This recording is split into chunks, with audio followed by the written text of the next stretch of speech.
Agora. Salve, galera. Eu sou a Adélia. Estamos aqui mais uma vez com o nosso candidato a vereador de Simar, dessa vez com uma convidada muito especial. É a nossa prefeita, Maria Del, candidata vice-prefeita na chapa de Alice Portugal 65, que também é deputada estadual, Maria Del Carmen, né? E hoje nós vamos falar aqui um pouco, trouxemos para falar um pouco sobre as propostas, né? Do porquê nós dizemos sim para Salvador, do porquê nós queremos construir uma cidade mais justa, uma cidade mais igualitária, uma cidade sem maquiagem e que de fato represente os interesses do povo, né? Então, acho, e também estamos aqui com a presença de Ícaro Donato, nosso vice-presidente da ARES, militante do Movimento Negro e morador de Cajazeiras. Então, Salvador é a capital do desemprego. Todo mundo sabe disso e não é surpresa para ninguém. Eu queria saber de vocês como mudar essa questão que afeta tanto a nossa juventude. acho que eu posso começar com Maria. Vivo, né? Estamos aqui. Esse é um dos principais problemas, que o prefeito não fez absolutamente nada para tentar enfrentar. Não tem nenhuma proposta, não tem nenhum projeto da prefeitura na direção de buscar reduzir a questão do desemprego. E nós precisamos. É verdade, é dito por toda a imprensa, mas ele não diz. Eu acho que tem algumas ações que precisam ser feitas. Primeiro, eu acho que essa juventude poderia ser o Estado, o governo do Estado, inclusive agora está dirigindo vagas nas estádios.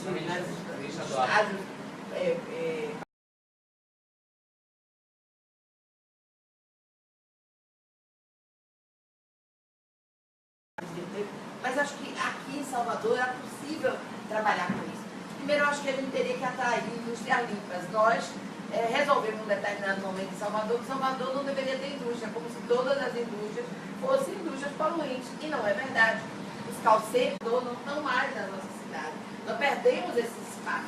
A possibilidade de construir alternativas de geração de emprego através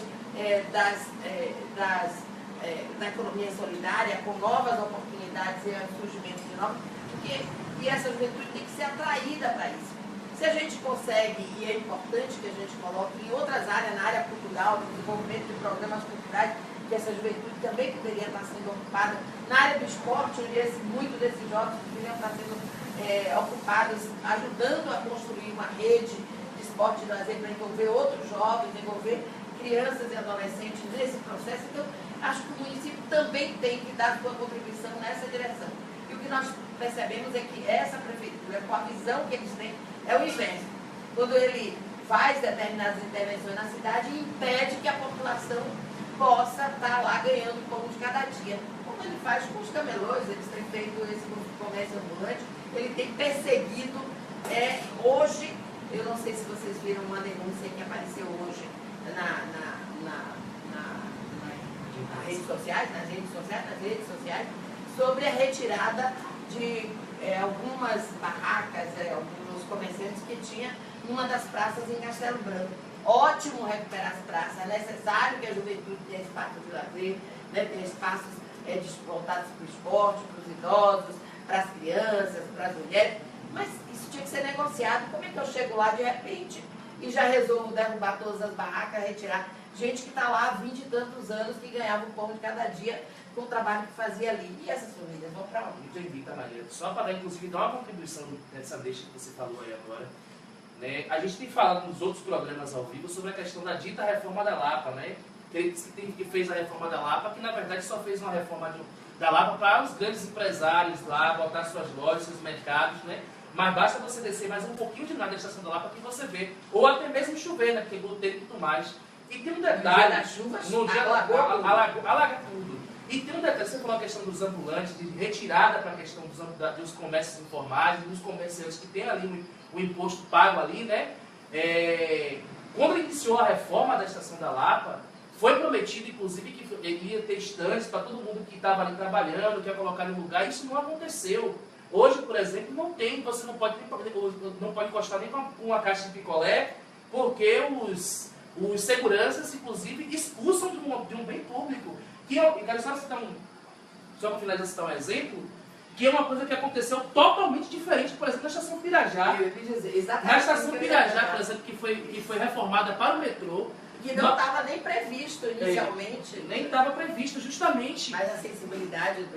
E hoje você chega na estação Pirajá e você tem mais de 300 trabalhadores informados lá dentro. Organizados, né, com vestimenta adequada, com os seus espaços para apresentar os seus produtos adequados, né? Mas é uma forma de tratamento completamente diferenciada. É a preocupação com as pessoas, que é isso que a gente propõe no nosso programa, que a gente faça uma gestão voltada para as pessoas, e não apenas para concreto, para asfalto, para meio-fio, né, para praça, que é importante, mas não resolve tudo para a comunidade. Inclusive, esse negócio de pensar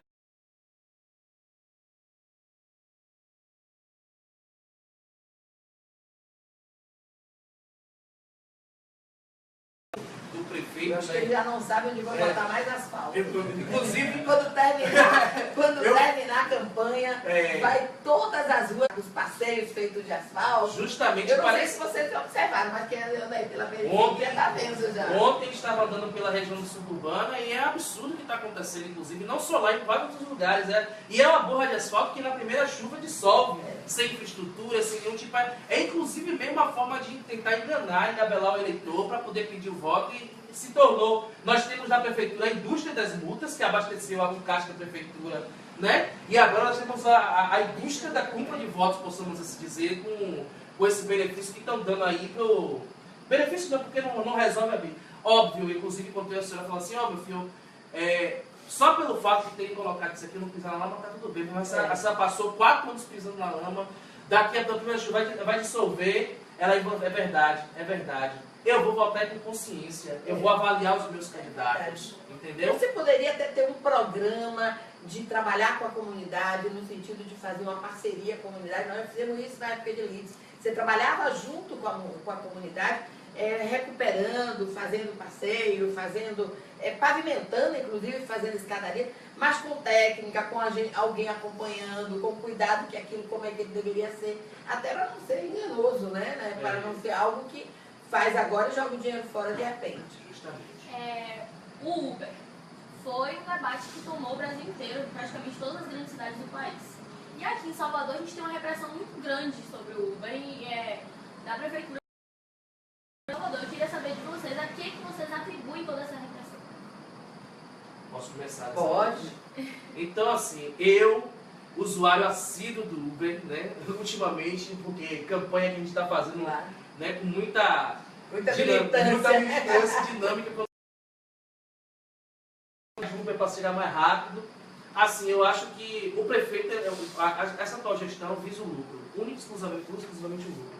Então, o que se impõe a ou da não regulamentação do Uber na cidade está relacionado a justamente essa questão de ter a prefeitura de impostos, né, de cobrança, e sem levar em conta o que o usuário quer. E ele faz isso não só com Uber, Adélia, Ícaro e Maria, faz isso quando ele determina qual cerveja você tem que beber no carnaval.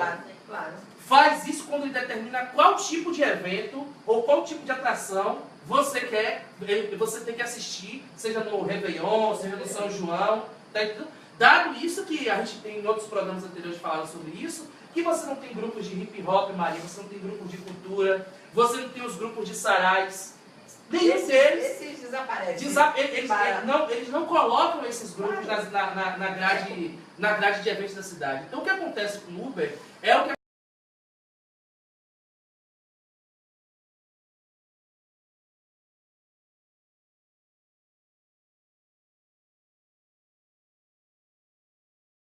de não permitir a guarda municipal perseguir, a Emanda 7 apreender o carro, né? Então assim, já disse inclusive em outras emissões anteriores, nós vamos para a Câmara de nós chegamos na Câmara de Vereadores, será um dos primeiros projetos para poder a gente regulamentar não só o Uber, como também a questão do mototáxi, né? Porque é um meio de transporte que a gente precisa. Hoje nós vivemos uma economia moderna que a agilidade e a oferta e também a criatividade conquista o cliente. Tá entendendo? Conquista o cliente. Eu fiz uma postagem esse final de semana, mesmo que aqui descontraindo um pouquinho.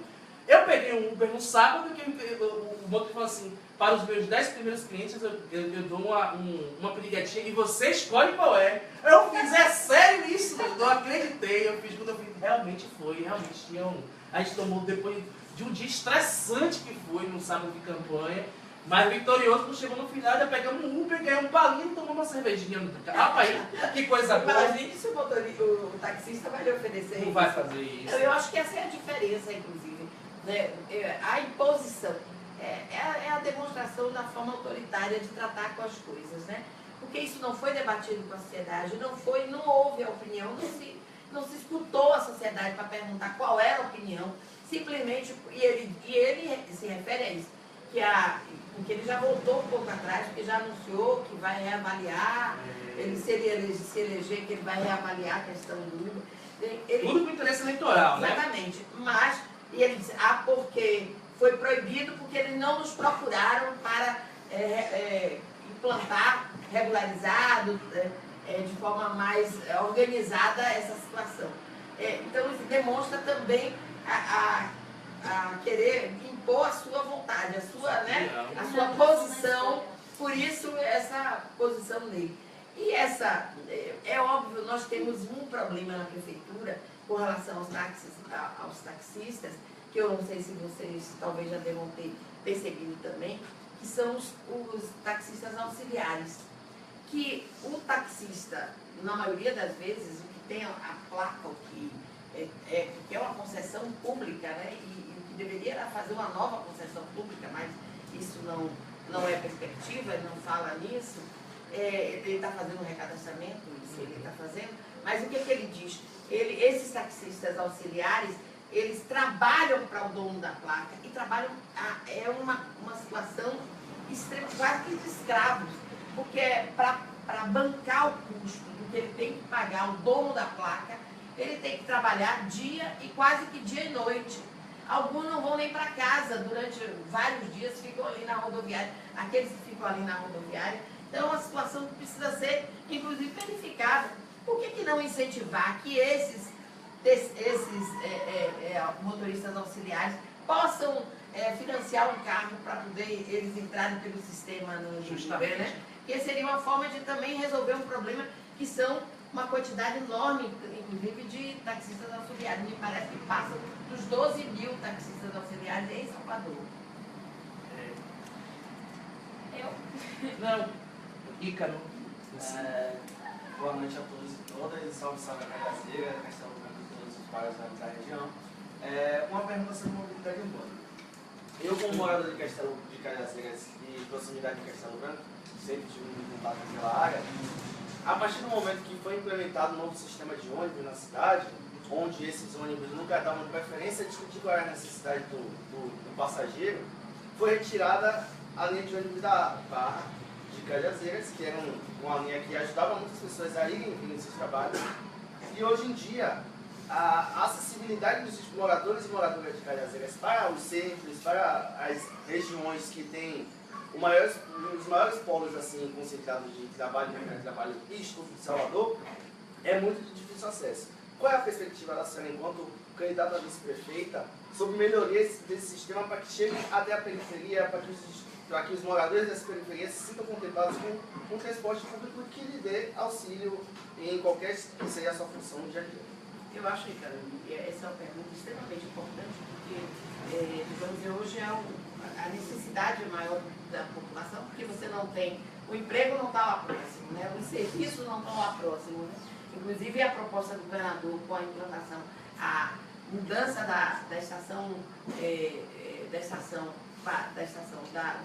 terminal,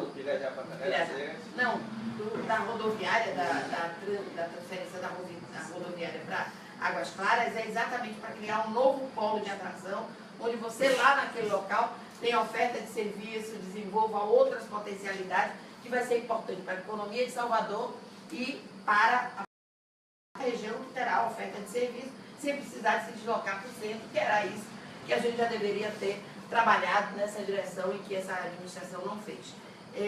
Mas é preciso, ele fez várias promessas com relação à questão de transporte, mas o Conselho de Transporte não funciona, né? como deveria funcionar, com a participação da sociedade, sendo ele deliberativo, né? Não apenas consultivo, como ele acaba sendo, mas deliberativo, com a presença da população. Eu acho que aí nós temos duas coisas que são importantes que estão sendo realizadas pelo governo do Estado. Uma delas são as linhas transversais da cidade. Salvador, com a sua configuração geográfica, ela é um triângulo, cujo vértice fica nessa parte central da cidade, né? Nessa parte da Barra. E dessa área central se lançam três, quatro grandes eixos, né? A suburbana, a BR-324, a paralela e a Otávio Mangabeira, a Orla, né? A Avenida da Orla de Salvador. Essas quatro, você não tinha nenhum sistema que cortasse esses eixos, né? Que saem do centro, dessa parte mais central, mais antiga da cidade, que a gente chama de centro antigo, e alguns bairros adjacentes, como é a Darra, como é a Grácia. Então, que cortasse esses eixos no sentido transversal, quer dizer, interligasse a cidade como se fossem arcos, né? Que é o que está sendo feito agora com a linha azul e com a linha vermelha. Então, você vai ter a possibilidade de, se você quer se deslocar para Itapuã e você mora em Cajazeiras, você não precisa vir ao centro para voltar para Itapuã. Você mora no comércio, ou em Itapajipe, você não vai precisar vir ao centro para se deslocar para Itapuã. Então, você vai fazer isso, né, nesse sentido transversal. Esse sentido transversal, então, esse é um grande avanço do ponto de vista da mobilidade, colocando com a perspectiva e a possibilidade de botar os BRTs nesses eixos, né, nessa área central, que as novas avenidas já permitem a implantação do BRT, que ficou como responsabilidade da Prefeitura, e que se nós estivermos na Prefeitura, vamos trabalhar de forma articulada para que isso possa ser garantido. E com isso, e aí o metrô saindo, né, as duas linhas, alcançando de Águas Claras até o centro e até Lapa, e você vindo do outro lado também, né, de lá da estrada de Lauro de Freitas, depois do aeroporto um pouco ainda, né, de Lauro de Freitas até chegar também na estação da Lapa, integrar com o outro que vem de Águas Claras, que elas se integram ali na estação do Retiro, e ainda nós vamos ter o VLT que vai vir lá de Paripe, para chegando até o comércio, até o terminal da França. Então você vai ter uma nova integração. O que isso vai fazer é com que, e aí nós temos que trabalhar com a população, dando agilidade e garantindo que os horários sejam cumpridos, que aquelas rotas sejam cumpridas, que daqui a tantos minutos vai passar o ônibus que vai me levar de tal lugar, como é em qualquer lugar do mundo. Por que nós não temos tecnologia para implantar isso, que é comum em qualquer parte do mundo? Então, portanto, isso vai garantir que você possa, depois a Prefeitura, reorganize essas linhas, para impedir que também algumas linhas se superponham e elas acabem andando vazias, porque isso também é prejudicial, porque a população é que paga esses ônibus circulando vazios, porque ela paga, né, por quilômetro rodado, né? Então, e aí você teria alimentadores para essas vias principais, para esses corredores principais, vários alimentadores que hoje você não tem. Se você quiser sair de alguns pontos de Cajazeiras, você não tem como chegar ao ponto principal, né? Você vai ter que andar muito, né? Mesmo que você tenha que fazer transbordo. Nós, em Salvador, não gostamos do transbordo, é uma coisa que a gente não gosta. Não foi, né, porque a gente não... Vamos esperar duas vezes, vamos chegar na estação da Lapa, vamos levar na estação lá de Pirajá, vamos levar ali o pessoal de Cajazeiras. Vamos levar 2 horas, 1 hora esperando o ônibus, não sabemos se ele chega, não vai vir vazio para que eu possa ir confortavelmente sentado, e depois eu vou ter que andar mais outro, vou pagar 2 tarifas. Na hora que eu fizer a integração, que ele não fez, ele não garantiu a integração até hoje, ele só está integrado às linhas da região metropolitana e algumas poucas linhas que ele começou a interagir, porque tem que ter essa integração, tem que ser feita com o metrô, o ônibus e também os amarelinhos, porque os amarelinhos podiam estar alimentando em determinados locais aos ônibus para garantir que você tivesse aí um sistema perfeito funcionando. Para isso a gente precisa ter gestão comprometida. Essa gestão que está aí não está comprometida com isso, não tem. E com essa a gente não vai ter essa mobilidade que a gente espera. Só que os investimentos que o governo do Estado está fazendo em Salvador são investimentos altíssimos. Eles vão aí hoje para a ordem atualizando esses investimentos, talvez aí para para casa dos 9 bi, quase 10 bilhões de reais. Talvez não tenha havido em toda a história recente nenhum investimento de tamanha magnitude em Salvador como esse que Wagner começou e o Costa está fazendo. Diga-se de passagem que foram ambos que colocaram o metrô para andar depois de 14 anos. Claro. Você lembra daquela história daquele deputado federal agora aí, que dito da moralidade, né? Que era o melhor prefeito do Brasil. Também, eles gostam disso. Eles gostam disso, é o melhor prefeito do Brasil, o prefeito da capital, da capital do desemprego, inclusive, no país. Inclusive, Já era a capital de desemprego naquela época. Já era naquela época, E continua sendo. Então, você, Maria, falou uma coisa importantíssima. No nosso segundo programa que a gente falou sobre mobilidade urbana, a gente debateu justamente isso aqui, essa questão do debate do transporte público, da transversalidade. O que é isso? Aí precisa ter uma gestão também parceira. Essa gestão não foi parceira, Adélia. É a proposta de os ônibus circular apenas dentro dos bairros e alimentar o metrô, Claro. a linha principal do metrô. Por exemplo, se você tem um ônibus circulando dentro da Boca do Rio, Imbuí, Pernambués, Cabula, na limite, seguindo para alimentar a transversal, que no caso seria a passagem do metrô que vai até Lauro de Freitas, você diminui o número de ônibus, você dá mais opções para o passageiro dentro da sua comunidade, diminui o tempo de espera e você, inclusive, dá um conforto, porque andar de trem hoje na cidade é muito mais vantajoso do que andar de ônibus. Quem já andou no metrô, No metrô, ar-condicionado, confortável, horário marcado. Se você perder, exatamente, você perder aquele, você sabe que daqui a 8 minutos vai passar outro. Passa outro. Então, assim, você tem um debate sobre mobilidade urbana na cidade que, infelizmente, nós levamos aí quase um ano para poder, alguns ônibus, não são todos, mas alguns ônibus... A maioria deles ainda não foi. Justamente, alguns ônibus serem integrados com o metrô da cidade, tá entendendo? Então você vê aí agora o governo do estado fazendo um anúncio agora que já vai levar o metrô para Águas Claras, logo vai inaugurar a estação do metrô da estação da rodoviária, né? Da linha 2 já. A da Detran já fez o teste. Já fez o teste, inclusive. E A gente vê compromissos e promessas voltadas para o interesse da população sendo realizados, acontecendo, enquanto isso o ex-secretário de Mobilidade Urbana de Transporte de Salvador prometeu a passagem cara, mas quem vai botar isso, porque vai botar aquilo. Não vimos nada, viu ônibus sendo repintado, ônibus que já eram usados. E não eram novos. E não eram também novos. se comprometeu com Entendeu? renovar a frota e não fez, né?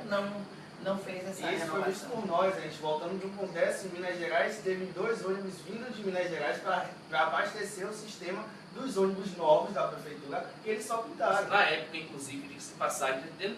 Então, Ícaro, a que você falou aí sobre a questão dos ônibus foi, inclusive, Maria, foi aquele episódio que até hoje persiste, de retirar as linhas dos bairros populares que iam em direção à Barra, que iam em direção ao Rio Vermelho. Aí você tinha o interesse de tirar a população da Barra, tirar a população do Rio Vermelho, tirar a população da Ribeira. As festas que acontecem no subúrbio são com esse mesmo objetivo, inclusive. No período de festa, eles sempre colocam algumas atrações nas periferias para impedir que a população periférica vá para os grandes centros. Justamente. Impedindo as pessoas de poder optar por aquilo que desejam, né? Criminalizando a escolha. Claro. Momento polêmica da noite. A Nova Lapa, que é a menina dos olhos, né, da Prefeitura de Salvador, já foi falado aqui um pouco e eu queria que vocês aprofundassem um pouquinho esse debate. A senhora que é engenheira, a senhora poderia falar, desmistificar um pouco essa reforma? Veja, a Lapa é um equipamento um belíssimo projeto do arquiteto João Filgueira Lima, que nós devemos um tributo a ele, né? Passou os últimos anos da sua vida na Bahia, em Salvador especificamente, com um compromisso muito forte com essa cidade. Tem muitas intervenções realizadas nessa cidade, que são intervenções extremamente significativas do ponto de vista de arquitetura, da linguagem da arquitetura, né? O centro administrativo tem um celeiro delas. E esse é um projeto belíssimo, naquela época revolucionário, com tirantes, né? uma estrutura de concreto muito significativa.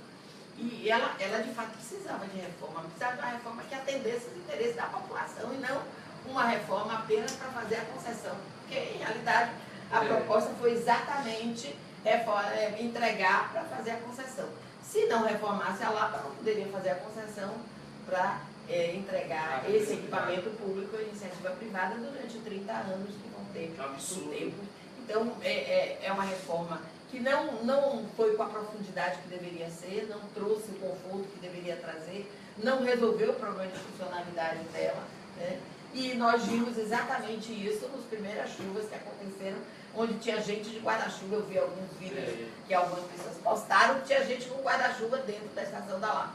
Faz uma intervenção desse tamanho, gasta a quantidade de recursos que gasta, porque os recursos são públicos, né? O equipamento é equipamento público e é uma concessão, mas o município tem que pagar por pela essa intervenção que foi feita ao longo do período em que a empresa estiver tomando conta, estiver administrando essa concessão.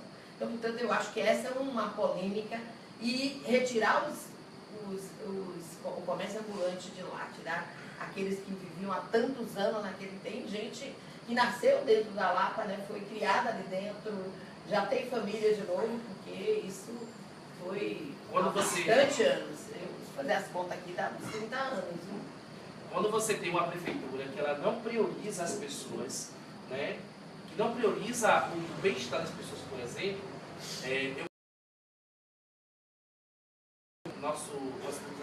da própria estação da Lapa, e a proposta inicial que o prefeito apresentou previa um shopping flutuante por cima dos pontos de ônibus, com quiosque para todo mundo que estava trabalhando lá dentro, né, com tudo isso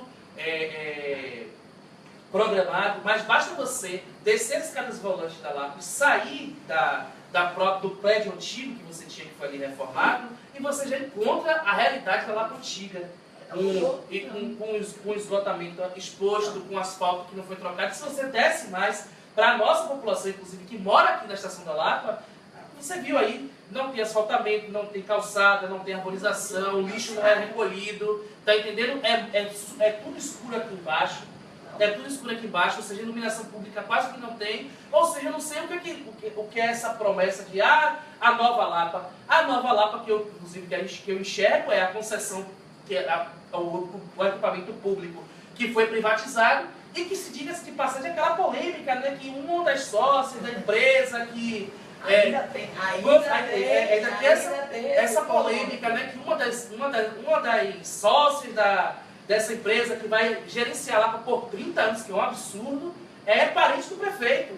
Ou seja, a gente vê aquela velha política, né, do avô, de novo, né, de dominante. Recentemente, inclusive, saiu aí no hospital municipal, de novo, a mesma situação, a nova licitação. De um hospital que ele se comprometeu desde o início da gestão. Desde o início da e gestão. Agora, há 4 meses de terminar a gestão, está iniciando a terraplanagem. Justamente. E tem uma denúncia que a gente precisa apurar, de que essa terraplanagem, esse hospital estaria sendo implantado numa área que seria a área de preservação ambiental.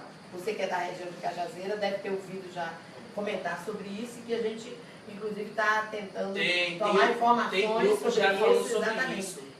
É importante que a gente está na rede, então, portanto, aqueles que têm informação poderiam passar essa informação, porque se de fato é uma área ambiental, não podia estar sendo implantado no hospital. Só para a gente não perder o fio da meada, porque parece que já tem alguém online. Quem é? Tá pronto? O diretor LGBT da Uni, Augusto Oliveira.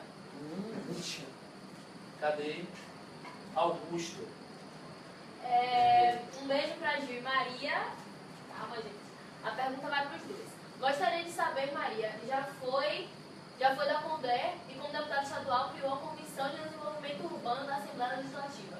E gostaria de saber como os dois pretendem unir forças, principalmente para o desenvolvimento urbano da periferia de Salvador, que foi esquecido para Semineto e está sendo maquiado agora às vésperas das eleições.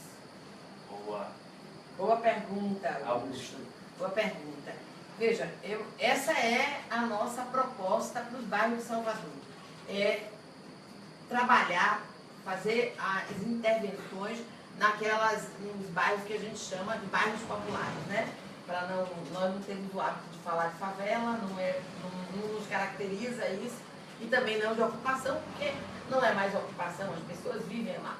O que falta infraestrutura para esses bairros, e são muitos. E também não dá para ser periferia, porque o Calabar não é periferia.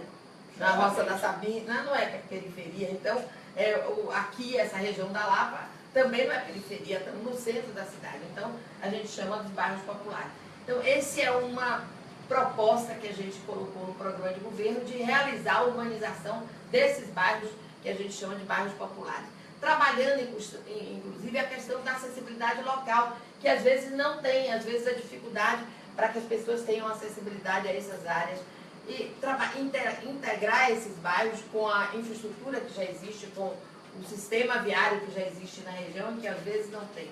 Trabalhar as questões das escadarias drenantes, que estão muitas delas em situação extremamente precárias, e outras não têm escadas, ou as escadas são muito ruins.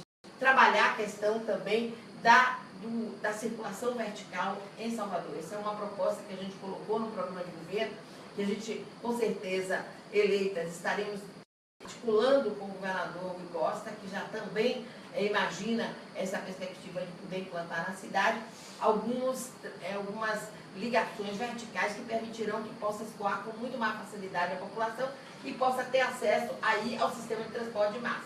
Vocês já imaginaram se a gente tivesse em alguns bairros dessa cidade um plano inclinado, uma escada rolante, um teleférico, quem sabe, para mudar a paisagem da nossa cidade, em alguns bairros que eles dizem que são bairros, né, que são periferia e que não são periferia. Então você está fazendo a grande, está no centro da cidade. Imaginar se descer alguém lá do alto da Fazenda Grande para chegar na parte de baixo, para pegar o metrô, se eu tivesse lá uma escada rolante. A liderança daquele bairro, com o movimento social organizado daquele bairro, discutindo o projeto com eles, construindo, não é fazendo um projeto para eles, é construindo com eles o projeto que ele deseja para a sua cidade, para o seu bairro, para a sua localidade.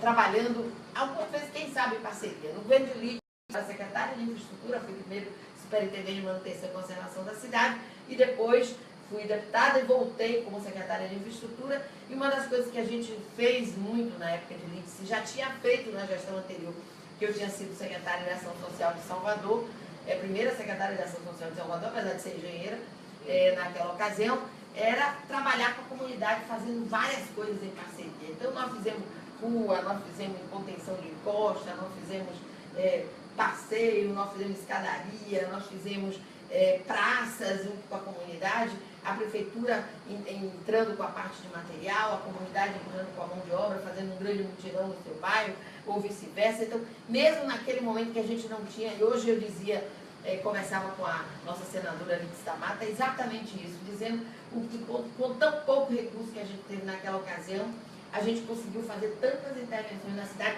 que a população não via, porque nós não estávamos preocupados em mostrar para a televisão, mostrar para o grande público essa administração, como nas administrações anteriores, a anterior e a outra também, desse que você colocou, que foi o primeiro, estava colocado como o primeiro melhor prefeito do Brasil, não estavam preocupados em fazer obras onde você passasse por elas e dissesse: a prefeitura está trabalhando, está fazendo uma bela obra.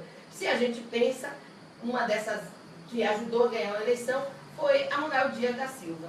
Uma avenida bonita, larga, passeio belíssimo, com granito, meio fio de granito, né? É a mesma coisa que ele faz quando ele reforma, investe quase 60 milhões na Barra, no Vermelho, e investe só 3 no Sul, e mais nada, Exatamente igual. Justamente, é a mesma lógica, a mesma lógica. Então, todo mundo que passava pela Manuel Dias via a intervenção que tinha sido realizada, mas nós estávamos fazendo em Nova de Vidéia. Tem um montão de gente que não sabe nem onde é Nova, nem onde é o Paraguari. Nós estávamos fazendo o canal da Estrada da Cocisa e um montão de gente não sabe onde é a Estrada da Cocisa, né? Não conhece a cidade, só quem mora lá naquele local e não vai lá porque não está no seu roteiro de circular no dia a dia. Então essa era a diferença, né? E isso valeu também para depois, para João Henrique também, que fez a mesma coisa com a Avenida Centenário, depois com o Imbuí, tá? Então, são as obras que é perversa, é uma decisão perversa, porque ele garante para essa população, ele mostra para essa população o que é belo, o que é bonito, como dá a impressão para a população de que o prefeito está trabalhando, está fazendo uma coisa boa para a cidade, mas não é no seu bairro, porque quando você volta para o seu bairro, lá para a sua região, lá não tem essa intervenção. Claro que a gente queria que todas as avenidas de Salvador fossem igual ao Mel Dias. Oxi, Não é? a gente Quem não gostaria que tivesse o mesmo piso, a mesma estrutura que a Barra Pois é, dos e bairros não populares. Outra coisa, quando altera alguma coisa, prejudica os outros moradores. Minha mãe é de Castelocano, como você mesmo falou,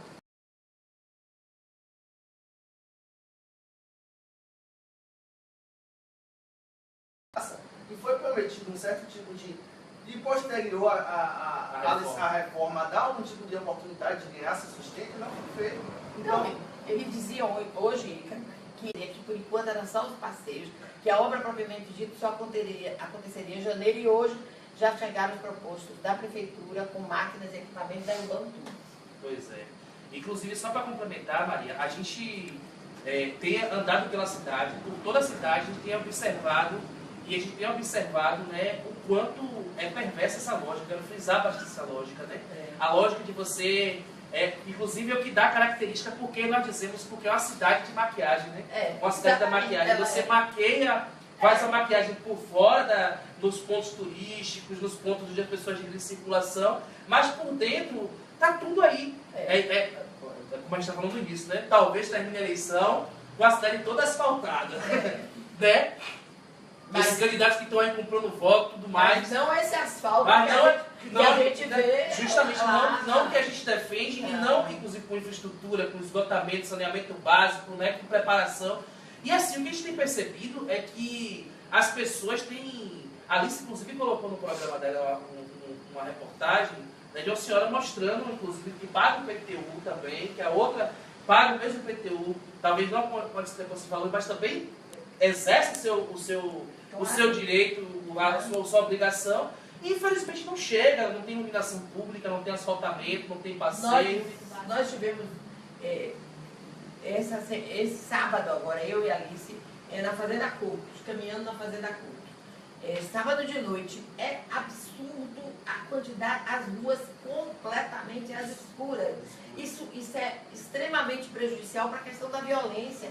É uma das coisas que a área de desenvolvimento urbano pode ajudar na questão contra a violência, né? Pode ter ações de violência. Porque a iluminação é um desses pontos, a iluminação suficiente, que permita que as pessoas, né, tenham visibilidade, possam circular com facilidade.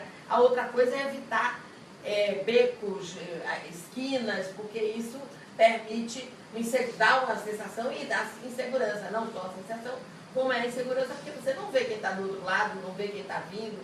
Né? Então essas são também ações que, através da urbanização desses bairros populares, podem ser melhoradas também nesses bairros da questão da violência. E diga-se de passagem para os nossos que estão nos assistindo, iluminação pública, falta do poste é da responsabilidade da prefeitura, exclusivamente da prefeitura. É importante dizer isso. Nós pagamos no nosso recibo da luz a taxa de iluminação pública, que chama TIP, taxa de iluminação pública, que só pode ser utilizada para pagamento da conta da luz, a Coelba, da luz pública, a Coelba, e para ampliação da rede ou manutenção da rede de iluminação pública. Não pode ser utilizada para pagar energia de escola, de posto de saúde, da prefeitura, dos órgãos públicos, não pode ser utilizada a não ser com esse objetivo.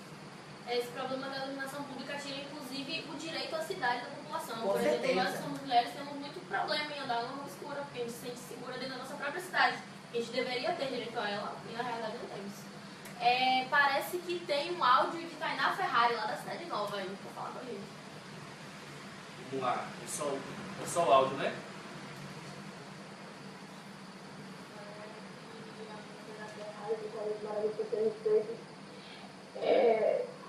Manda um abração aí para nossa vice-prefeita, Del Carmo, um beijão. Beijinho. Nessa eleição aí. É 365 na cabeça. Isso. Precisamos de jovem lá na Câmara de Vereadores, para nos ajudar no processo, para debater, para discutir, para interagir com vocês, para a gente construir, de fato, aquilo que você deseja na nossa cidade. Obrigado, Fernanda. Um abraço para você também. Cidade Nova, inclusive, né? Cidade Nova, imagine que cidade, uma cidade como a nossa, o bairro da Cidade Nova, com tantas coisas, com problema de contenção de encosta, não tem uma praça, não tem um eu queria falar espaço. isso, né? Aí você vê o prefeito gastar, vou dizer, frisar sempre isso, gastar quase 60 milhões de reais na Barra, mas não tem infraestrutura para trabalhar, não tem investimento em contenção de encosta. Não tem, Não, mas esse você foi na Contém, um valor sobre isso. Um valor extremamente pequeno nesse processo E o que é pior, não fez aquilo que inclusive tinha compromisso desde o início da campanha passada, que era atualizar o plano diretor de encostas. Porque sem esse plano diretor de encostas atualizado, nós não sabemos o que está acontecendo em diversas áreas da cidade. Porque algumas que estavam lá no plano, algumas que estavam indicadas lá no plano, de repente já não são a prioridade maior, a prioridade A ou A0, naquele momento já tem outra em situação muito mais, com muito mais dificuldade. E é necessário que em algumas dessas áreas também, que foram feitas as contenções, a prefeitura continue fazendo a manutenção, porque a prefeitura não faz a manutenção, ocupa de novo e volta a ter acidente de novo. O Barro Branco é um exemplo desses. Se retirou naquela ocasião, teve vítimas fatais, se fez a obra, mas se você não ficar acompanhando para negociar,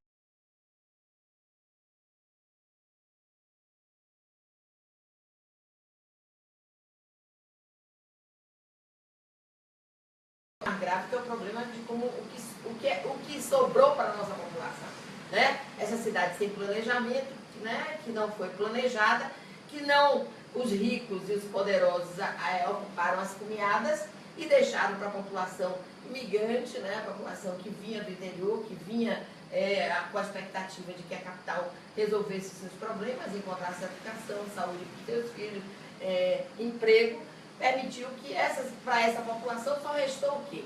O fundo dos vales, que quando chove alaga e leva tudo, às vezes aquilo que ele levou tantos meses, tantos anos para conseguir conquistar, ou as encostas que deslizam cada vez que chove. Então, essa é uma forma de falta de planejamento na nossa cidade de muitos anos. Essa forma de ocupar a cidade não teve o cuidado que era necessário. Então, nós temos um problema gravíssimo em várias áreas da cidade e nós ficamos hoje correndo atrás do prejuízo, né? Tentando sempre fazer intervenções para evitar de que essas populações fiquem expostas a risco e a risco de morte, porque os acidentes têm provocado várias mortes. Você não trabalhou isso nessa última gestão, ou trabalhou de forma muito pequena, né? Quem está fazendo as grandes intervenções é o governo do Estado, e isso fez com que nós tivéssemos acidentes como os que ocorreram e que podem ocorrer. Graças a Deus, o senhor Bonfim é muito, né, o padroeiro dessa cidade, né? Esse ano a gente não teve chuvas fortes, né? Então, portanto, a gente não teve problemas mais graves nessa cidade, mas que está sujeito a qualquer momento voltar a acontecer. Na semana passada teve uma chuva aí de 10, 15 minutos que a cidade parou. E no Ipuí, por exemplo, só fez, tamponou os rios. Enquanto no mundo inteiro, os governos estão retirando esse tamponamento dos rios, nós estamos caminhando na direção inversa. Inclusive, nós estamos tamponando todos os rios. Inclusive, Maria, eu fui presidente do Grêmio do Romulo Almeida ali no Ipuí, e o nome daquele rio é Rio Cascão. Inclusive, o que foi o ato de perversidade, inclusive a qualificação e requalificação do rio, né? E isso não aconteceu, muito pelo contrário, tapou o rio e transformou mesmo no escuro. Aquela nascente, inclusive é um rio de nascente limpa, pura, pura, entendeu? Então, se colocou aquilo ali, por mais que seja para muitas pessoas um área de lazer, mas foi assassinado um rio, né? De água limpa. Isso aumenta a temperatura da nossa cidade, isso dificulta a drenagem, porque não tem mais. Quando a gente faz o que está sendo feito com asfalto por todos os cantos e com impermeabilização, né? A gente não usa mais paralelo, hoje só tem asfalto em todos os lugares da cidade, em todos os cantos, né? Não consegue se dialogar com a população para entender e que algumas ruas que não são ruas principais, onde passa o transporte coletivo, onde passa o caminhão o transporte pesado, poderiam ser de paralelo, portanto um piso muito mais que não esquenta, o asfalto absorve o calor quando chega durante a noite, ele libera esse calor, então ele aumenta a temperatura, ele completamente, o solo não mais absorve as águas da chuva, então portanto a gente tem cada vez mais. Um exemplo disso, eu vou lembrar para vocês, para ficar claro exatamente o que eu estou dizendo. Se vocês lembram, antes de a Manuel Dias alagava sempre, né? Ela tinha 2 pistas onde voltar e ela sempre estava alagada. E ela tinha uma drenagem razoável, não era uma drenagem ruim. É uma drenagem quando é com diâmetros significativos. Só que aquela área eram casas e era em cima de uma duna, inclusive. A maior parte daquilo era duna.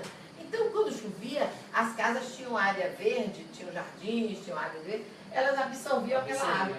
Na hora que eu fui construindo, substituindo essas casas por prédios, eu fui impermeabilizando todas as áreas. Então, naquelas ruas de contribuição com a Manuel Dias, a velocidade da água era enorme. Então, ela chega com muita rapidez lá na via principal, na via coletora principal, e ela não conseguia fazer com que essa água pudesse chegar no mar. Então, no dia que a maré estava alta, né, e que chovia fortemente, não tinha como.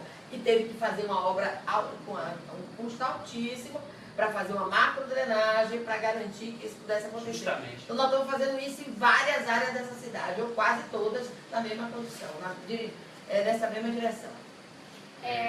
Nós temos aí uma pergunta de Vitória Virgínia. Cadê? Ela não estava ao vivo?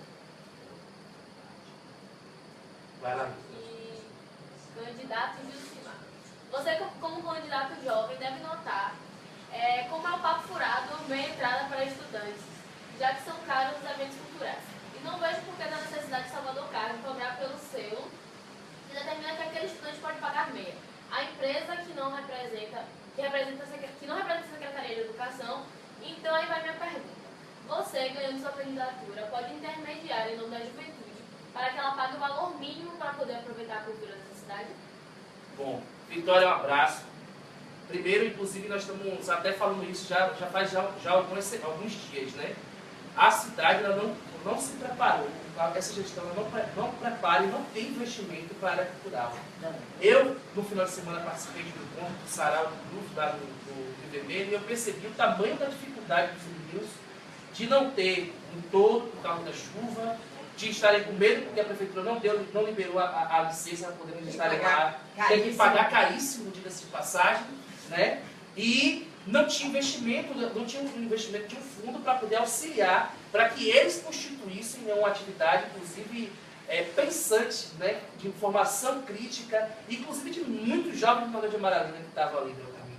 Então, Vitória, na Câmara de Vereadores, a gente já tem um debate, inclusive, específico sobre isso, pela criação de um fundo de cultura que apoie e que desenvolva ações dentro da cidade, não somente pelo movimento do hip hop, pelo movimento do breakdance, para os grupos de teatro, de dança, principalmente os DJs, e que isso traga para nós o barateamento dos ingressos, né, por causa do público geral. É óbvio que também de quem é artista precisa também, que vive disso, sobreviver, mas para ele sobreviver e poder ganhar mais, ele precisa de um público. Então, é aquela história do Uber, né? Você oferta para poder você ter a estratégia de atração. Então, nós da Câmara de Vereadores, aí com a Alice Del Carmo, com certeza faremos um processo de investimento. Quero mandar um abraço para a Freitas, inclusive, Medina, que é do Conselho Municipal de Cultura e tem ajudado muito nessa mediação da nossa candidatura sobre a compreensão macro e geral da parte da cultura na cidade, né? O que a prefeitura investe, o que a prefeitura deixa de investir, não, porque não investe quase nada, é minúsculo. Dado isso que você vê pega a grade de eventos da cidade, você não vê nenhum grupo local que tenha nascido, a não ser o Pablo, essa turma que já construiu carreira, né, conseguiu construir fama, mas grupos que estão surgindo populares, samba popular, você não vê investimento, não tem, tá entendendo? Então... Não valoriza a prata da casa. Isso. A gente vai apresentar o projeto Praças Livres, que é também o Cultura Livre, que é transformar a praça aos finais de semana e durante a semana também com cineclube, com atividade de hip hop, com atividade de breakdance, com atividade de teatro. Inclusive, Maria, é uma proposta muito boa, porque você acaba atraindo a comunidade. Imagine você passar a semana toda, um grupo no bairro, se organizando para poder no sábado fazer um cineclube, levar uma tela de cinema para toda, levar a comunidade para assistir, ou uma apresentação de hip hop, ou até mesmo os DJs chegar, instalar sua tenda lá sem ter nenhum tipo de medo, sem precisar pagar nenhum tipo de imposto, e juntar mesmo a comunidade para diversão, tá entendendo? Porque eu acho, inclusive, que todos esses tipos de ações, eles contribuem para a quebra da desigualdade, né? A quebra, o levante do autoestima da pessoa. Então, se eu tenho um grupo que se preparou durante a semana para fazer uma apresentação, para fazer um evento, e chama a comunidade, você envolve a comunidade. Você envolve, inclusive, traz outras pessoas. Então, transformar as nossas praças, mais do que os banquinhos e os negocinhos para poder fazer o exercício, mas transformar as praças num espaço nosso, né? Que a gente possa se apresentar, que a gente possa exibir vídeo, que a gente possa exibir o que a gente apresenta e exibir principalmente o nosso senso crítico, a nossa opinião sobre tudo. Ter a liberdade de pensar. Então, o projeto Cultura Livre, Praça Livre é muito nesse sentido e, óbvio, criar um fundo, fazer um processo de construção em defesa de ampliação do fundo para a cultura e investimento desse fundo para a cultura. Para a cultura. Não pode ser investido, porque a cultura tem um outro debate mais delicado, mais sensível, que está ligado à raiz da cidade. Não é você chegar e pegar o dinheiro desse fundo e contratar Luan Santana. Pelo amor de Deus. Está entendendo? Achar que isso justificar um evento na cidade. Está entendendo? Então a gente quer defender que nessa grade de evento tenha mais sarau da onça, tenha mais sarau do grupo, tenha mais sarau dos grupos que se organizam e tudo mais. Eu acho que vocês todos estão aqui muito jovens, né? Alguns não tinham nascido ainda, ou a maioria não tinha nascido ainda, mas no governo, quando o Mário Guedes foi prefeito da primeira vez, ele tinha um projeto que era da Fundação Cultural, a Fundação Cultural do município, que era a Fundação Glória de Matos, que era uma carroça que vinha, era puxada por e ela tinha um palco com som, com iluminação, e chegava isso em qualquer lugar da cidade. Então, ela ia, você escrevia, e lá se apresentavam não sei se alguém já ouviu falar desse que depois foi deixado de mão e não desapareceu, não teve mais na cidade, mas era um equipamento super importante para a gente espalhar pela cidade. Eu acho que, inclusive, propôs isso a Alice para botar no nosso programa de governo, porque esses são elementos porque ficam muito mais barato para a prefeitura, porque o palco já está ali, o som já está ali, o equipamento da tela para passar o filme já está ali, né? E você já tem todo um espaço onde pode acontecer. Aquilo era levado tem um nome específico que eu não consigo me recordar agora qual era o nome que ela tinha, mas era assim, circulava a cidade inteira, e em cada bairro você já registrava, tinha várias delas, e você registrava o bairro que se apresentava, estava na praça, chamava atenção. Então era uma coisa super importante, que vem aí de encontro a isso que você está propondo, justamente, de as praças com esse objetivo, sendo aí que você tem um equipamento móvel que pode ser transportado pela cidade inteira. E nem tudo pode se visar lucro, não é incrível. Você chega para fazer um evento, você paga horrores na prefeitura para poder registrar, e você depois tem outros custos. Pô, aí você às vezes quer até organizar uma brincadeira para que as pessoas possam se distrair. Quando chegar, vamos tentar regularizar isso aqui, quando chegar, que é isso? Eu vou fazer uma atividade para a minha comunidade, para as pessoas. Eu não estou lucrando com isso, não. Não pode. Porque se você colocar lá, a gente vai passar para poder arrancar levar o som. Eu não sei se conseguiram que a prefeitura dispensasse, mas a prefeitura estava querendo cobrar licença para fazer o Grito dos Excluídos. Não, está cobrando. Está cobrando. Inclusive proibiu o trio. Proibiu o trio. Mas não se preocupe não, porque é fora Temer, e dia 7 nós vamos transformar o desfile da independência no desfile da democracia. Tem que ser. Tá, entendeu? Então todos convidados para estar lá. Vamos bombar, viu? 10 da manhã. Parece que tem. Nós temos um vídeo de Rafael Paiva lá no subúrbio. Cadê?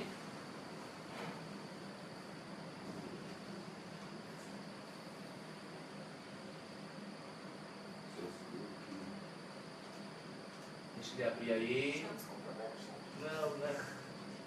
Pai, eu sou candidata a presidência do Grêmio Estudantil do Colégio Estadual Valdo Barreto, aqui em Paripe. Venho saudar aqui dois grandes líderes da juventude, que é Maria del Carmen e Gilcimar Brito. Eu digo que é 13.600 na cabeça, porque a juventude vai chegar forte na Câmara assim, e vai ter negro, vai ter LGBT na Câmara, vai ter todo mundo. Valeu, valeu, 65 na cabeça e vamos que vamos. Sucesso aí na eleição. Um salve aí para Maria del Carmen e Gilcimar Brito, é 13.600 e 65 na cabeça. Valeu. Muito bem. Obrigado, Paiva. E o irmão dele, inclusive, eu conheci ontem, muita gente, viu? E, cara, por exemplo, subúrbio ferroviário. Não tem um espaço de cultura. Não tem. Não tem um Não espaço tem. para cultura. Eu chego em Paripe, Maria del Carmen. Nenhum. E A gente precisa trabalhar isso Não para tem. ter um espaço de cultura. A gente lá. chega. Cajazeira também não tem. Abriu Tem o aquele ginásio, aqui. tem o ginásio de esporte, mas o ginásio de esporte, eu sempre disse, já construí muito por essa Bahia fora. Eu sempre dizia, quando coordenando o setor, porque eu já sou velhinha, então já fiz um montão de coisa. Mas eu dizia sempre que o ginásio de esporte serve até para o esporte, porque ele acaba sendo o maior espaço para você poder fazer qualquer coisa dentro dela, né? Para música, para, né? Dá para fazer tudo dentro dele. E a gente não tem nenhum ginásio de esportes no subúrbio ferroviário, nem um espaço cultural. Alguns até poderiam ser aproveitados, talvez devem existir alguns equipamentos lá.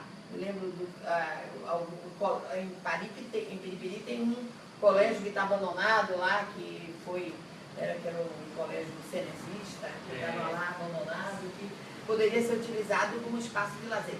Uma das coisas que está no nosso programa é abrir as escolas ao final de semana, trabalhar isso de novo, trabalhar isso de novo. Você sabe que às vezes tem uma certa dificuldade, a diretora que às vezes não tem uma dificuldade mas é preciso que a gente dialogue, que a gente compreenda, que a comunidade compreenda. Os programas, quando as escolas estavam abertas para serem utilizadas pela comunidade, era algo extremamente interessante. Né? A festinha, o encontro. É um espaço de lazer, né? Com programas específicos, né? Então, assim, inclusive, eu estava voltando na questão de Paripe, ali na Praça João Martins de Paripe, se junta toda sexta-feira, Maria. Sexta, sábado e domingo. Com a juventude que dança rap, do rap, do hip hop, do break, da música. A quantidade de juventude que tem lá na praça. Que se enorme. Se tivesse um centro cultural, por exemplo, em Paripe, que é uma coisa que nós estamos propondo, né, essa juventude tinha um espaço mais adequado, né? Não que a praça não seja um espaço adequado, mas que tinha um espaço de referência para que eles pudessem ensaiar e quem sabe organizar vários shows, festas, apresentações. E é incrível, se junta, bota uns 200, 300 jovens, e eles estão lá, não tem ponto de luz, né? Aí traz aquelas caixas amplificadas que tem bateria, né, recarregável, e liga o som, e aí a brincadeira, e não é, vamos dizer assim, não é pagodeiro, não é isso não, é rap, é hip hop, tá entendendo? Pagodeiro é importante, mas tem que ter uma alternativa. Não, uma alternativa de formação de pensamento crítico, né? De construção de opinião. De algumas músicas com relação a nós mulheres, que é algo que a gente não pode aceitar. É candidata a presidente, o nome dela é Nós por Nós. Representa perfeitamente o que a gente quer lançando juventude para a Câmara, né? A gente precisa de verdade renovar. Isso. Renovação é a palavra que a gente está querendo e a juventude está entrando com tudo e com força de verdade. Para dentro da Câmara dos Vereadores, para justamente fazer esse tipo de debate, que tenha mais cultura, mais esporte dentro das comunidades, que a gente está sentindo muita falta. Eu tenho outra pergunta para vocês. A marca de governos progressistas, a gente vê que são os programas sociais. E a Prefeitura de Salvador, a gente atual, tem feito pouco esse debate. Eu queria saber de vocês, a importância que vocês veem de fazer esse debate dentro da Câmara dos Vereadores e dentro da Prefeitura de Salvador, para a nossa cidade. Eu vou ser primeiro? Pode. Tá bom. Você tomou uma aguinha aqui, eu vou falar. Falar de programa social da Prefeitura é quase zero.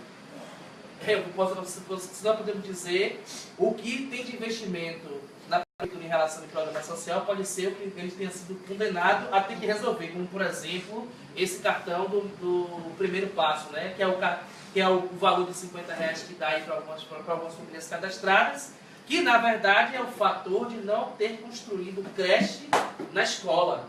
né? Jucimar, é pior, porque, veja, o programa, só complementando o seu pensamento, o programa da Bolsa Família exige que a criança esteja na sala de aula, que ela tome as vacinas, que ela faz uma exigência para liberar o Bolsa Família. Esse aí é o inverso, ele paga para a criança não ir para a escola, porque como ele não oferece a escola, então ele faz o sentido inverso, ele paga para essa criança que não vai ter direito a ir para a escola, porque está com alguém que toma conta dela. Então é algo, inclusive, vai na contramão daquilo que a gente propôs com o Bolsa Família. Tomar conta que eu não sei, porque quem é babaca que vai ganhar R$50 por mês?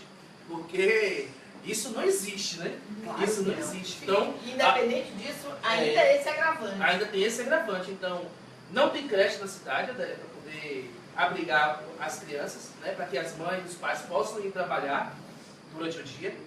As escolas municipais, elas não têm um turno integral estabelecido. E ele se comprometeu. Eles se comprometeram. E diga-se, passando de falar de escola pública, ainda tem aquele negócio que está mal resolvido da merenda das crianças, que tem aparecido lá nos mercados de Goiânia, né? Não, mas não adquire a merenda aqui, né? Você não tem uma interação, por exemplo, com a produção da agricultura familiar, né? Não tem. E se não tem em Salvador, porque Salvador hoje já não tem, pela última PDD1 que eles aprovaram, não este, o anterior já dizia isso, não tem mais área rural. Tiraram toda a área rural de Salvador. Então, Salvador hoje, todo o território de Salvador é considerado como área urbana. Mas você poderia ter o que a gente chama de horta urbana, o periurbana, então você teria outras formas de trabalhar isso. Se andar ali pelo Tancredo Neves, né, indo seguindo ali para pega a Capula 6, andando por dentro da Tancredo Neves, onde fica ali aquele colégio Zumbi dos Palmares da No Beru. Se você olha, tem ainda um pouquinho de agricultura familiar ali. Tem pessoas que plantam legumes, vegetais, inclusive, tá entendendo? Mas assim, não tem esse tipo de retorno, inclusive, ou ir para entrevista de emprego, ou que possa deslocar entregando o currículo, ou que possa, inclusive, buscar o próprio posto de emprego. Porque se você não faz ações e medidas para poder diminuir o índice de emprego na cidade, você não gera economia, você não gera renda, e as coisas as pessoas não consomem, e aí você fica num estardalhaço, né? Então, esse é um grande debate. Grande debate. Tá entendendo? E a gente não tem um aspecto na cidade que a prefeitura, de programa social da prefeitura, nós não temos. Porque parece que se preocupou mais, a gestão se preocupou mais em dizer que está trabalhando, né? Enfeitar o que tem que enfeitar, e aí a gente vê rua sem iluminação. Se a gente fala nas creches, você veja, o governo federal, a presidenta Dilma, ofereceu à Prefeitura de Salvador uma quantidade enorme de creches, 130, 137. E ele devolveu o dinheiro dessas creches, ele não quis as creches. Como ele não quer, porque tudo que significa, porque não é só a creche. Eu vou construir a creche, mas depois eu tenho que fazer o custeio dessa creche. Né? As UPAs. As UPAs, exatamente. E a obrigação que é ele dar o médico, não dá. A lógica é a mesma. O governador ofereceu a ele 5 policlínicas para Salvador.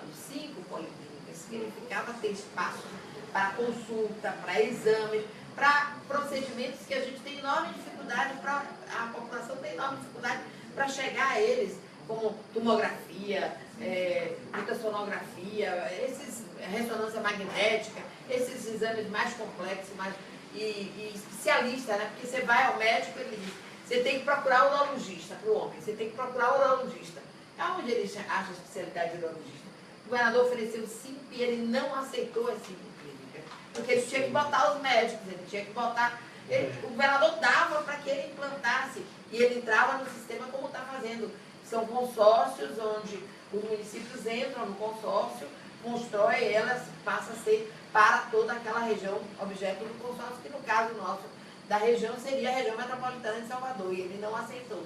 O governador já se comprometeu que vai fazer 5 policlínicas em Salvador. E remédios e atendimento, porque a gente está aqui próximo do 5º centro daqui de Salvador, ou daqui do centro, né? Que é a UPA, que agora virou a UPA, né?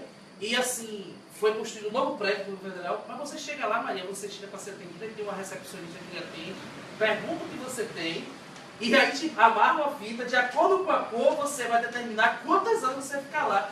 Tem casos, inclusive, eu mesmo já fui parar lá uma vez, eu me recuperei na ala de recepção, porque o médico não tinha, não tinha mesmo, ou não estava, não tinha, e eu me retei, saí, eu não aguentava mais ficar esperando a febre passando, no final a febre passou, vou embora. Vou tentar ver um outro lugar. E da outra vez que foi atendido, quem precisava da medicação, não tinha medicação no posto. Aí eu fico assim pensando, né, como é que nós temos um espaço desse importantíssimo, bem equipado, e a prefeitura não cumpre com as responsabilidades dele, entendeu? Você veja, a questão da região metropolitana, ele a Salvador é a única cidade da região metropolitana, dos diversos municípios da região metropolitana, que ele não aceitou fazer parte da entidade metropolitana, da entidade de gestão metropolitana, que era necessário para que, inclusive, como é que você pensa o transporte de Salvador isolado, sem pensar a integração com Simões Filho, com Lauro de Freitas, com Camaçari, né, com Candeias. Não tem como com a ilha, com a ilha de Itaparica, Veracruz e Itaparica, não tem como não interagir. E ele não quer interagir, ele simplesmente ele se nega, a Prefeitura de Salvador não participa. O governo do Estado está fazendo um plano diretor, que é obrigação de fazer, e ele não interage nesse processo, como não interage em várias outras. O PDDU não dialoga com o PDDU das outras regiões, e o plano diretor, infelizmente, retirou é importante que a gente coloque isso para vocês jovens, 5.000 hectares de área verde, reduziu em 5.000 hectares de área verde a cidade de Salvador.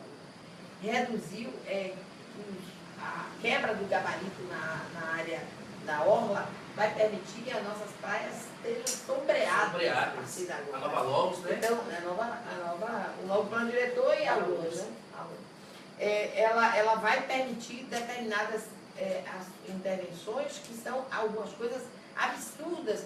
E aí ele fala do programa de recuperação da Casa Legal, os programas agora que ele está falando sobre habitação.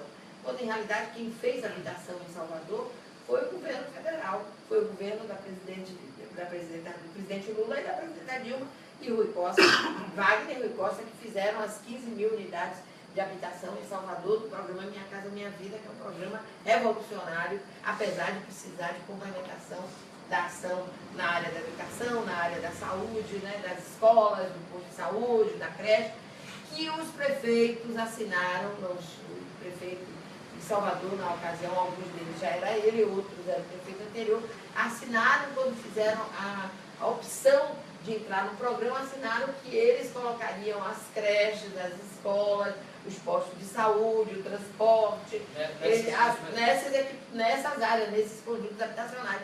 Mas nenhum deles tem nenhum equipamento desse, e agora a gente tem preocupação, nós temos enorme preocupação que esse governo que está aí, golpista, né? Porque ele não gosta que a gente chame ele de governo golpista, né? Ele proibiu que nós pudéssemos usar a palavra golpista no programa de televisão. Golpista. E no Facebook proibiu que a gente botasse no Facebook. E quem coordena, ele é líder de uma bancada de deputados. E ele foi para dentro da Câmara de Deputados, pediu o voto dos deputados ligados a ele, para votar a favor do impeachment. Então, se os deputados são golpistas, quem coordena esses deputados golpistas é o quê? É o golpista também. É o né? golpinho. Pois é, então. A gente tem uma pergunta de Alisson da Guia, estudante lá do Manuel Devoto, morador do Vale das Pedrinhas. Na verdade, são duas. São duas perguntas, tudo bem. Vamos para Alisson primeiro, né? Maria. Alisson. Alisson tá aqui, ó. Tá aumentando muito. Então, Aí. Alisson da Guia. Maria, quais as propostas de saneamento básico para a cidade de Salvador? Beijos de Cimado com 13.600. Beijo pra você também, Alisson. Vale das Pedrinhas, viu? Numa região em que precisa, inclusive, de macrodrenagem. A responsabilidade de macrodrenagem é da prefeitura. É ela que tem que fazer macrodrenagem. O governo, o saneamento, o esgotamento sanitário é a responsabilidade hoje do Estado da Bahia, do Estado, através da Embasa, porque tem uma concessão da prefeitura lá atrás, que foi renovada e que hoje é a prefeitura que faz a concessão. de água, de abastecimento de água e de esgotamento sanitário. Em várias áreas dessa cidade, você não consegue fazer o saneamento funcionar de forma adequada porque você não tem drenagem. E se você não tem drenagem, o esgotamento sanitário não funciona direito.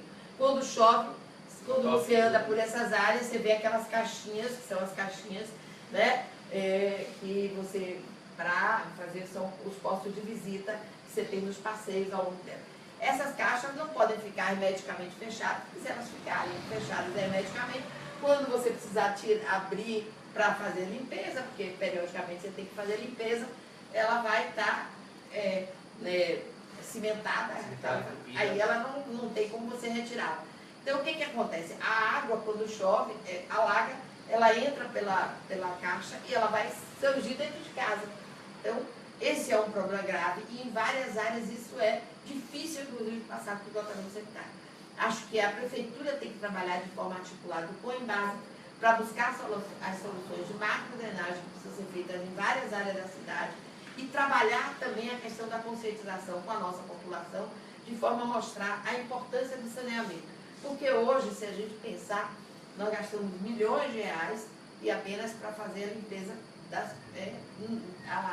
a retirada do esgoto das praias, isso mesmo quando não é em época de chuva, porque quando é época de chuva volta tudo de novo para as praias. Então por isso que as águas ficam, a água fica, Maria, a praia fica... Eu me lembro que teve uma confusão recentemente, porque, justamente falando dessa questão do consórcio metropolitano, e ele não queria permitir que a Embasa fizesse esse tipo de serviço que ocupa, porque ele queria trazer uma empresa privada da própria prefeitura, de concessão da prefeitura, para poder fazer o processo de saneamento básico de Salvador.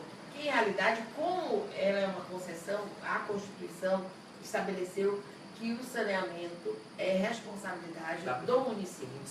É um serviço que tem que ser prestado, que deve ser prestado pelo município. Mas que o município pode fazer a concessão a outro órgão público. Né? No caso, nós, na Bahia, temos uma empresa de saneamento, uma empresa que depois de Wagner e Combuí se fortaleceu, ampliou a sua capacidade, né? Ficou fortalecida e hoje toca isso pela Bahia, porque você tem uma tarifa, que é uma tarifa, né, que ela permite que onde ela não tem viabilidade econômica, você garanta, né, a viabilidade pelos outros locais onde tem viabilidade, então ela trabalha transversalmente isso. Essa tarifa é uma tarifa com essa característica. Ele queria tomar para si, para terceirizar, em realidade para fazer concessão para a empresa privada. Né? E que eu pessoalmente sou completamente contrária. Completamente contrária. A água é indispensável para a vida.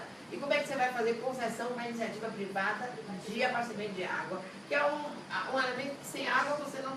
A comida você ainda leva algum dia, mas sem água é impossível sobreviver. Qualquer ser vivo, né? Não somos nós os homens, o ser humano é assim, mas é qualquer ser vivo. Então, portanto, o que ele queria era tirar isso da Embasa, né? Como tinha que renovar a concessão, ele tirava isso da Embasa, ele queria tirar isso da Embasa e aí ele fazia uma licitação para, né? E eu acho que algumas coisas até podem, mas no caso do abastecimento de água é algo que é inacreditável, né? Por exemplo, ele pode dizer, mas o emissário submarino foi uma PPP. De fato foi uma PPP, né, que o governo do estado fez, que já começou antes de nós. Quem fez foi o Paulo Souto, quando era governador, e que a gente, quando o Wagner entrou, reduziu o custo da obra em 80 milhões, uma quantidade enorme de redução que fez, um valor expressivo de redução do custo da obra, e permitiu que ela não tivesse mais o emissário submarino, mas ele banca esse serviço e paga por ele. Nós temos aqui mais uma pergunta de Freitas Madiba. É exatamente o que eu ia falar, vereador Jucimar e vice-prefeita Maria del Carmo. Eu, Freitas Madiba, na condição de presidente do Conselho Municipal de Cultura na nossa cidade, fico muito triste em ver que em momento algum as nossas riquezas culturais foram usadas para contribuir na redução da violência e para a construção da idade do nosso povo. E olha que estamos falando de promover o que já existe, ou seja, fortalecer e dar condições para que os e as agentes culturais das comunidades possam manter os afoxés, o hip hop, a música reggae, a capoeira, o samba de roda, gincanas, sim, e tantas outras iniciativas culturais que sequer dialogam com as escolas locais. Muito triste e lamentável que o modelo da atual gestão preferiu enriquecer mais ainda a indústria cultural do carnaval com as cervejarias e as grandes produtoras a partir do projeto Boca de Brasa. Nosso fundo municipal e nosso plano municipal de cultura ainda estão no papel. Só mostra como a política pública perene não foi utilizada por essa gestão, não foi priorizada por essa gestão. É justamente o que a gente falou nesse instante, né? É a questão... Parabéns. Obrigado, Freitas. Pela pergunta, pela contribuição, é isso mesmo que acontece. Maria, a gente está chegando já no final, né? E queria que você, assim, apresentasse alguma opinião para além do que a gente já estava debatendo e uma consideração final. Vamos usar uma consideração. Inclusive, fazer um questionamento. Por que o prefeito está com medo de ir para o debate na televisão? Ele não quer enfrentar Não quer enfrentar as mulheres, não, é? Não quer enfrentar a discussão e o debate, não. Já se considera, ele comprou a eleição, né? Porque, para dizer que ganhou antes se for considerado pelos carros da prefeitura de, circulando de... Comprou a eleição antes de chegar o dia do asfalto, né? Mas eu queria agradecer o convite para estar aqui com você e dizer que foi extremamente interessante, uma experiência nova para mim, né? No meio de tanta juventude, tantos jovens. É bom que a gente pegue essa energia e recolhe essa energia para nos dar mais força nessa luta aí que a gente está enfrentando, que não é uma luta pequena, né? Nós estamos enfrentando a principal figura da tentativa de assustamento do Carlos. Pois é, e dessa figura, de certo modo, com a relevância nacional, né? Que a gente, golpista. Depois que a gente... Golpista. Exatamente, a gente não pode deixar... Esse é um carimbo que tem que ser colocado, né, lá. Então é um enfrentamento, mas que ele não quer debater, que ele não quer discutir, porque sabe que tem várias coisas que ele não pode responder, tem várias coisas que estão faltando. Inclusive coisas que a própria vice dele está dizendo por aí, né? Quem diz é a vice, Quem mas ele não vice, permite. Né? Vejam os jovens que estão nos acompanhando aí, né, nesse momento, de que ele não, em nenhum momento, ele se dispõe a fazer qualquer tipo de debate, ao inverso. Ele tenta nos calar no programa de televisão. E alguns juízes, que inclusive o governador Rui Costa hoje já coloca, né, fez essa observação, alguns juízes que estão dando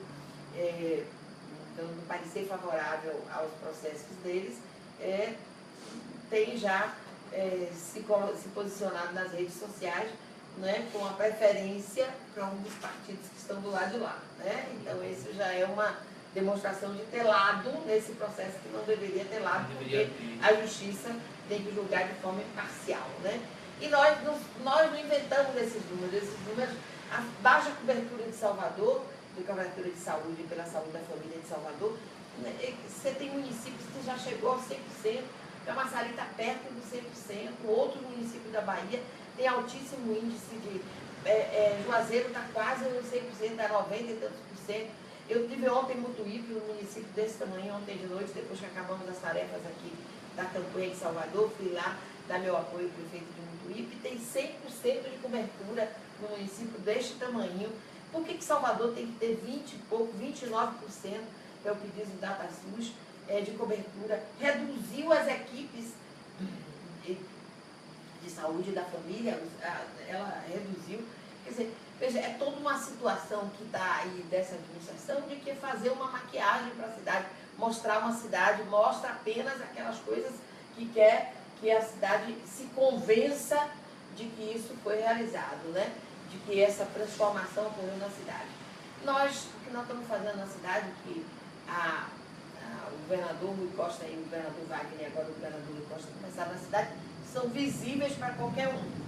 Que é o Orlando Gomes, o que é a Pinto de Aguiar, o que é o metrô funcionando com a rapidez, porque foi uma obra com espaço tão curto, o viaduto de Naranjinha. Diga-se de passagem, na eleição ele prometeu túnel subterrâneo, túnel terrestre, sinaleira inteligente, porque a única coisa que a gente viu foi só a via expressa, toda a rotatória, todo o sistema viário lá do aeroporto, que era um problema gravíssimo, a estação Pirajá, que agora já é uma estação nova do metrô, interligada. Né? Então, se a gente pensa as intervenções, a nova Barroquinha, a nova Baixo Sapateiro, que na realidade é a nova Baixo Sapateiro, o VLT, que ainda não está realizado, mas o governador vai estar lançando o edital, já está no processo já de captação de recursos para lançar o edital. Então, quer dizer, é uma série de intervenções que estão sendo realizadas nessa cidade, que são visíveis, a população tem condições de vê-las e, portanto, tomar a decisão correta no dia 2 de outubro.